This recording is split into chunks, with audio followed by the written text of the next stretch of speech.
Saudações, senhoras e senhores, eu sou o Daddy Jack e bem-vindos a um novo horizonte de eventos. A Bíblia é o livro mais vendido e o mais lido de todos os tempos. Explicar o porquê disso é muito fácil. A Bíblia tem séculos e séculos de existência e ela é o manual, entre aspas, da religião mais popular do mundo. É muito comum encontrar uma Bíblia em qualquer casa, mesmo que seja a casa de uma pessoa que não frequente a igreja ou sequer já tenha parado para ler o livro. Hoje em dia, pessoas portam Bíblias em suas bolsas, carros, comércios. Ela está por todos os lugares. Mas nem sempre foi assim. E agora eu estou falando de 500, 600 anos atrás.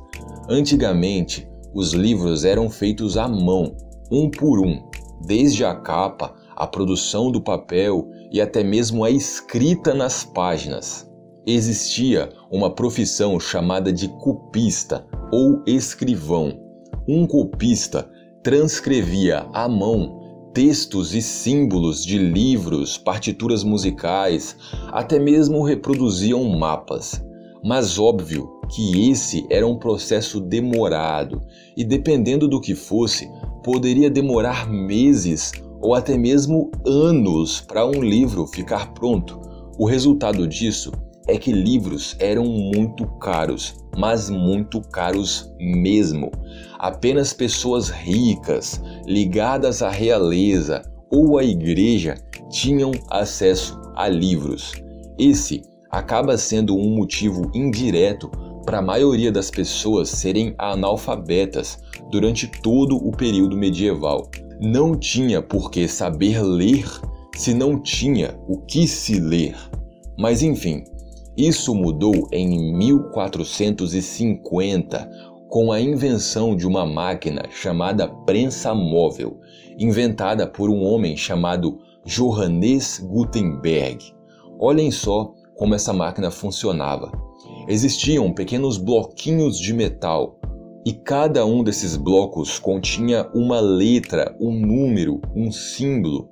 E esses blocos eram organizados numa placa maior, em ordem, para formar todas as palavras e frases de uma página inteira. E aí se passava tinta sobre os blocos que eram pressionados contra o papel. Pode parecer muito trabalhoso em comparação com as tecnologias que já temos hoje em dia, mas na época isso foi uma verdadeira revolução. Enquanto um copista conseguia escrever apenas 40 páginas por dia, uma máquina dessas conseguia produzir 3.600 páginas por dia. Ou seja, se gastava muito menos tempo para produzir muito mais e ainda era mais barato. Foi assim que não apenas a Bíblia, mas os livros em geral, a literatura, a leitura, passou a ser algo acessível também para as pessoas pobres. Mas, de toda essa história, ainda temos uma curiosidade bem interessante para observar: as famosas Bíblias de Gutenberg. Como o próprio nome já sugere, essas foram as primeiras Bíblias feitas nessa máquina. Porém, meio que elas são o que hoje em dia nós chamaríamos de edição de luxo. Elas eram bem mais caprichadas em vários aspectos, nos caracteres, no papel usado, nos adornos dos textos, nas ilustrações, na capa, nas separações, tudo. E apenas 180 dessas foram produzidas. Hoje em dia, restam menos de 50 delas inteiras. E sendo assim, uma Bíblia de Gutenberg passou a ser um objeto muito estimado, muito raro e muito caro, que circula pelos leilões, museus e bibliotecas mais importantes do mundo.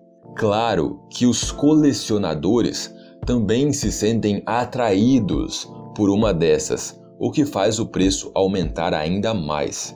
A última Bíblia dessas, vendida inteira, alcançou o valor de 12 milhões de dólares. Convertendo em reais hoje, isso ultrapassaria fácil os 40 milhões de reais. Páginas separadas dessa Bíblia, uma página vale entre 50 e 100 mil dólares cada uma, dependendo do estado de conservação, claro. Com certeza, a Bíblia de Gutenberg não deve significar apenas algo bonito para quem segue a religião cristã, como também deve significar um marco para a história da humanidade. Afinal, ela é o maior símbolo de uma invenção muito importante. Por mais que essa máquina já tenha sido ultrapassada hoje em dia, foi ela que levou não apenas a religião, como também a ficção, as ciências e o conhecimento até o povo. Muito obrigado por assistirem, espero ver vocês aqui no próximo vídeo. Valeu, fui!